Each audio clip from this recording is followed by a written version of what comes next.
네, 6월 수출이 미국의 관세 조치에 따른 영향에도 불구하고 역대 6월 중 최대치를 기록했습니다. 주력 상품인 반도체와 자동차 수출이 증가했는데요. 그런 와중에 트럼프 미 대통령은 상호관세 유예 연장 가능성을 시사하더니 이번 주엔 강공으로 돌아선 모습이죠. 우리 경제에 어떤 영향을 주게 될지 허준영 서강대 경제학부 교수 모시고 얘기 들어보겠습니다. 어서 오세요. 안녕하세요. 트럼프 관세 때문에 수출이 좀 확 줄 줄 알았어요. 5월도 수출이 줄었고 6월도 그럴 줄 알았는데 수출이 많이 늘었습니다. 예, 의외인데 어떻게 된 거예요, 실적이? 이게 반도체 수출이 생각보다 지금 잘 되고 있고요. 그러니까 관세가 들어와서 수출이 좀 어려운 부분이 분명히 있는데 품목별로 봤을 때 우리나라 사실 주력 수출 상품 중에 하나가 반도체잖아요. 반도체 같은 경우는 최근에 고사양 반도체는 AI 투자 같은 것들 미국에서도 많이 하고 있다 보니까 호조가 지속되고 있는 상황이고 그다음에 D램 같은 경우도 메모리 반도체도 지금 좀 가격이 다시 올라오면서 가격이 올라오면 이게 수출이 좀 늘거든요. 어차피 금액 지수로 보면요. 그런 측면에서 반도체 수출이 전년 동월 대비 한 11% 넘게 올랐다. 이게 제일 크고요. 자동차도 사실은 저희 그 트럼프 정부 들어오기 이전에 트럼프가 들어오면 친환경 같은 거 안 할 거고 그럼 전기차 같은 거 우리나라 기업들이 미국에 많이 팔고 있었는데 문제가 좀 생기지 않을까 했는데 다행히도 우리나라 기업들이 기민하게 하이브리드로 이제 트림을 좀 바꾸면서 대응을 하고 있고요. 그런 부분들에 있어서 하이브리드 수출 잘 되고 있고 또 중고차가 요번에 좀 많이 나갔습니다. 중고차 수출이 좀 많이 나갔고 그 이게 유럽으로도 또 많이 나갔습니다. 중고차 수출이 또 그런 부분 그리고 바이오 쪽 잘 되고 있는 부분, 선박 잘 되고 있는 부분 이런 분들이 견인한 것 같습니다. 네, 반도체가 수출이 이렇게 크게 늘어나니까 그래서 반도체 주가, SK 하이닉스 주가가 그렇게 크게 올랐나 이렇게 봅니다. 역시 수출 통계가 기업의 그 주가에 밀접한 영향이 있잖아요. 제가 방금 전에 사실 점심을 SK분이랑 먹고 왔는데 그래서 시장 조사도 저 좀 하고 싶어서 먹고 왔는데 아무래도 향후 전망도 좀 좋게 보고 있더라고요. 아무래도 이 고사양 반도체 쪽에서 다른 기업들이 아직 따라오기에는 조금 그래도 격차가 있지 않나 보고 있는 것 같습니다. 네, 삼성전자가 정말 발벗고 뛰어도 지금 SK 하이닉스를 못 따라가니까 참 그 SK 하이닉스 주가가 그렇게 뛰는 것 같습니다. 아까 관세의 영향 국별로 보면 어떻습니까? 미국이 그래도 조금 주춤했나요? 어떻습니까? 네, 맞습니다. 아무래도 관세 영향도 있고요. 관세 또 이 두 번째 효과가 뭐냐면 미국 안에 공장 지어서 관세 받기 싫으면 미국 안에서 생산해라라는 거잖아요. 우리나라 기업들도 현지 생산을 이제 확대하고 있는 상황. 요거는 비단 트럼프 때만 들어오는 것이 아니고 바이든 때는 사실 어떻게 보면 보조금 같은 거 주면서 IRA나 칩스법 이런 거 하면서 미국 안으로 들어와라 했잖아요. 이런 것들의 영향으로 어쨌든 간에 대미 수출은 좀 감소하고 있는 것처럼 보이고요. 근데 두 가지 포인트를 제가 꼭 말씀드리고 싶은 거는 국별로 보면 EU 수출이 좀 늘고 있습니다. 유럽연합이? 여기다가 자동차 부품 아까 말씀드린 것처럼 뭐 중고차도 좀 팔고 있고요.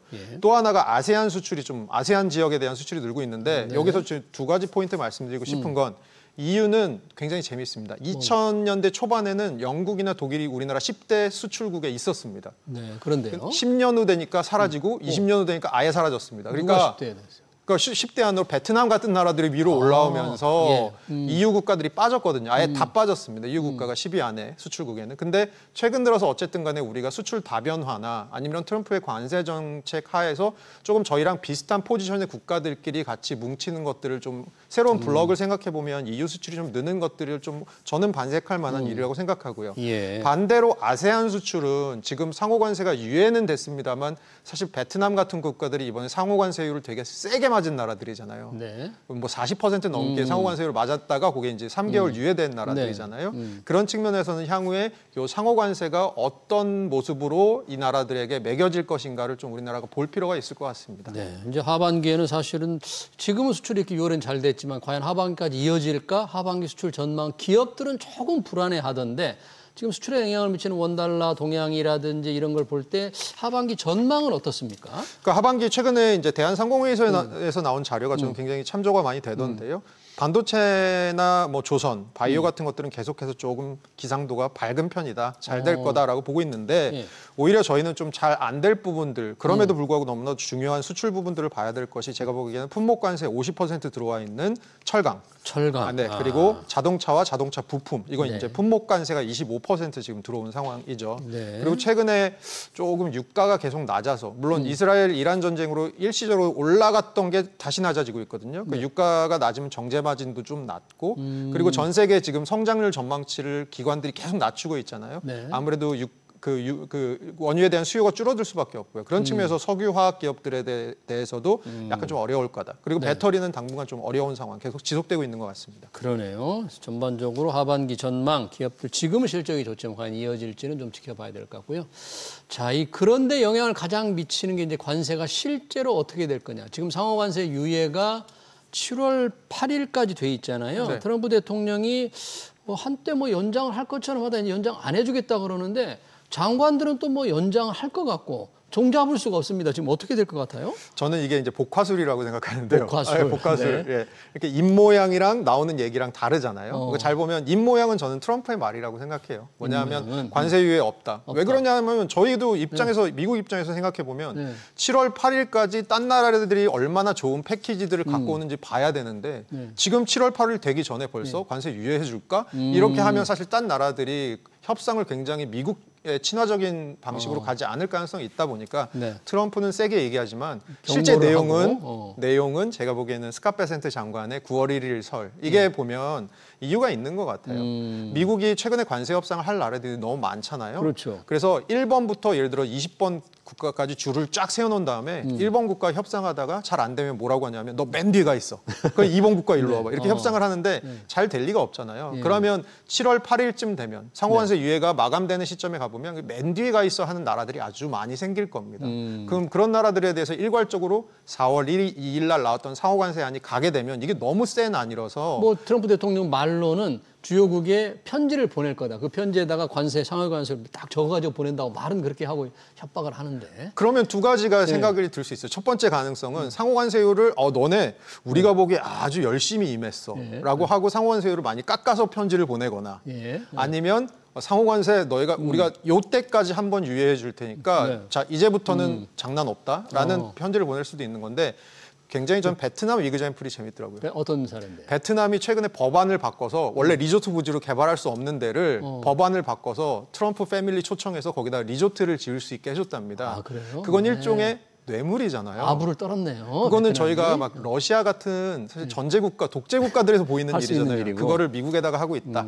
뭐 이런 것들이 아마 어떻게 풀릴지 봐야 될 것 같아요. 국익을 위해서는 뭘 못하겠습니까? 자, 베트남이. 일본의 같은 경우에도 굉장히 미국의 동맹인데 일본이 지금 미국 쌀을 수입을 제대로 안 하니까 쌀 수입 안 하면 너희들도 바로 편지를 보내서 상호관세를 통보하겠다. 이렇게 지금 일본에 대해서도 압박을 하더라고요. 근데 일본이 최근에 좀 결기를 보이는 게 저는 되게 재밌더라고요. 그러니까요? 처음에는 굉장히 저자세로 하다가 최근 들어서 이렇게 저자세로 하면 안 되겠다라는 생각이 들었는지 그래도 미국하고 밀당을 좀 하는 모습들을 일본이 좀 보이더라고요. 네, 그러네요. 일본 그렇고요. 자, 중요한 건 우리입니다. 우리 지금 여한구 통상교섭본부장 이재명 정부에서 처음으로 임명이 된 분인데 지난주에 미국에 가서 고위급 회담을 했습니다.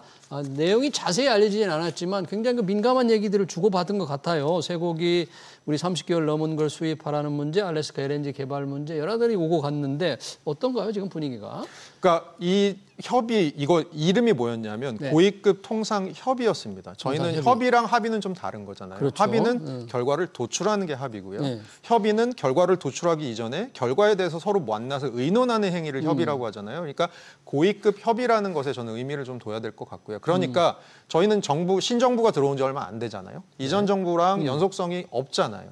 그런 측면에서는 자 우리 이렇게 해서 신정부가 들어왔고 그리고 이런 것들에 대해서 논의를 한번 본격적으로 시작해 봅시다. 이렇게 하는 과정이라고 생각하고요. 최근에 미국하고 협상의 진행 단계를 봐도 일본은 벌써 7차 협상 미국이랑 하고 있거든요. 7번이나 했어요. 예. 근데 우리는 지금 이게 3차 협상입니다. 그만큼 우리는 정권이 교체되는 과정 여러 가지 때문에 지금 협상이 좀 미뤄진 상황인데 그런 측면에서는 지금 당장 우리가 뭐가 되고 뭐가 안 될 거야라고 단언하기보다는 가능성이 여전히 남아있는 그래서 조율의 시작점인 상황 아닌가 보고 있습니다. 조율의 시작점이라면 우리 상호관세 유예된 7월 8일까지 합의할 가능성은 거의 없다고 봐야 되겠네요. 어떻게 보면 다른 나라랑 같이 조금 더 관세 유예를 받고 그리고 나서 협상에 조금 적극적으로 왜냐하면 우리는 다른 나라랑 좀 다른 점이 또 하나 있는 것이 어떤 건가요? 관세나 예를 들어 환율에 대해서만 우리가 협의를 해서 되는 것이 아니고 방위비 협상까지도 있는 상황 그리고 최근 들어서 나오고 있는 얘기는 그 얘기 혹시 들어보셨나요? 미국에서 최근에 교육용으로 미군 내부에서 주한미군 내부에서 우리나라 지도를 위아래를 거꾸로 해놓은 지도들을 그런 갖고 그렇게 지도를 본다. 네, 본다. 예. 그렇게 예. 보면 오른쪽 위에 대만이 가면서 대만의 중요성이 굉장히 도드라지게 된대요. 예. 그러면 그게 뭐냐? 결국 주한미군 사령관이 최근에 한 인터뷰에서도 그렇지만 주한미군이 한국을 지키는 것뿐만이 아니고 만약에 중국과 대만 사이에 텐션이 생기면 그것들에 대해서도 적극적으로 개입할 수 있도록 범위를 확장해야 된다는 얘기들도 하고 있거든요. 예. 이런 것들을 지금 전반적으로 테이블 위에 올려놓을 가능성이 크기 때문에 우리는 좀 전선이 넓은 상황인 것 같습니다. 그러네요. 주한미군의 역할까지 그리고 전체적인 방위비 지출 부담까지 지금 유럽에 대해서도 GDP의 5%까지 맞습니다. 방위비를 늘려라 하는데 이 요구가 어디 유럽 국가에만 하겠습니까? 일본, 한국, 아시아 국가에도 똑같은 압력으로 나오지 않을까요? 공식적으로? 근데 그 방위비 같은 경우는 유럽이 최근 들어서는 좀 협상을 잘했다라는 얘기를 하고 있습니다. 왜냐하면 그 5%를 늘리는 게 향후에 10년 과정에 벌어져야 되는 일이고요. 네. 그리고 그중에 3.5%는 순수 방위비, 나머지 1.5%는 방위와 관련된 예산. 예를 들어서 도로를 깐다거나 통신망을 깐다거나 이런 것들을 하는 거거든요. 예. 그래서 이런 것들을 보면 유럽이 좀 최근에 협상을 잘한 것이 아니냐. 생각보다 나쁘지 않은데라는 얘기들이 나오고 있습니다. 그러면 아마 우리에게는 이렇게 좋은 협상 결과가 반드시 나올 거라는 가정이 없잖아요. 그런 네. 측면에서 우리가 협상에 대해서도 조금 더 전략적으로 임해야 될 부분이 있을 것 같습니다. 그러네요. 상당히 지금 답답합니다. 7월 8일 시한은 다가오는데 특별한 진전은 없고 우리는 방위비까지 부담이 있으니까 과연 어떻게 될지 우리 정부의 입장 정리를 주목해 봐야 될 것 같습니다. 관련해서 미국과 가장 가깝다고 하는 그러나 긴장감이 더 높은 캐나다에도 사건이 있었더라고요.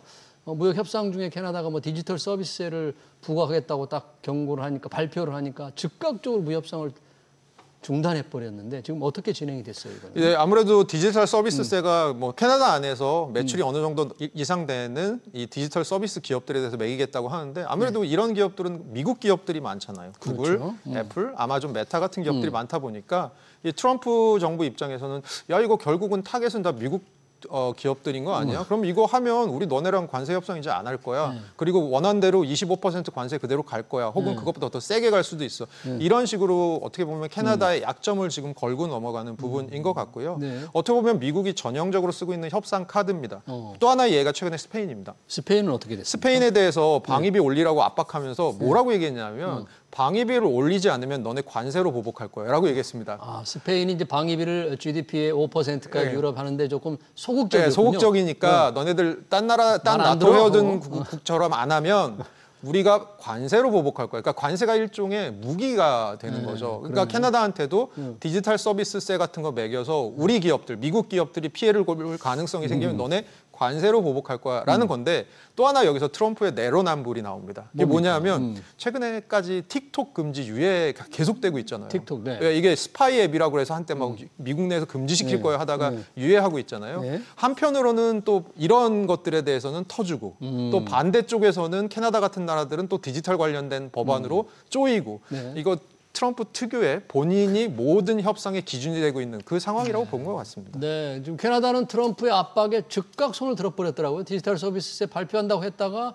무역 협상 중단한다고 하니까 또 금방 취소해 버렸잖아요. 네, 재무장관이 디지털 서비스세법 폐지를 위한 법안을 발의할 예정이라고 합니다. 그러니까요. 이 트럼프의 압박이 세긴 셉니다. 캐나다 금방 손을 들었는데 뭐 웃으면서 얘기하지만 우리와도 좀 관련된 이슈가 있어요. 지금 우리나라의 온라인 플랫폼 공정화법입니다. 플랫폼 생태계의 불공정 문제를 조금 해결하기 위한 이 법인데 이 법이 대상이 미국 빅테크도 될 텐데 이건 캐나다를 보면 우리한테 어떤 메시지를 줍니까? 네, 그 미국에서 벌써 반발이 나오고 있어요. 미국의 상공회의소도 이거 이상하다, 안 된다. 그리고 미국 그 서비스 산업 연합도 미국 무역 대표부를 찔러갖고 야 이거 못하게 해라. 그리고 의회에서는 네. 한국이 만약 미국 기업들을 대상으로 한 이런 거 하면 미국도 디지털 무역 집행법 같이 보복하는 법안을 그대로 발의해서 한국 기업들에게 적용할 거다. 결국은 그대로 갚아주겠다라고 하면서 이거 못하게 지금 하고 있는데요. 그래요? 네. 우리가 협상 테이블에 이런 것들도 올라올 가능성이 분명히 있고요. 네. 그런 상황에서 지금 정부에서는 하겠다는 의지, 신정부에서는 굉장히 하겠다는 의지가 우리나라에서는 강하긴 한데 또 협상의 과정 중에서 이런 것들이 약간 뭐 물릴 것은 물리고 줄 건 주고 뭐 못 줄 것은 못 주고 이런 상황 중에서 약간 퇴색될 수도 있을 것 같습니다. 네, 그렇군요. 네, 6월 수출 동향과 한미 관세 협상 전략까지 잘 들었습니다. 지금까지 허준영 서강대 경제학부 교수였습니다. 고맙습니다.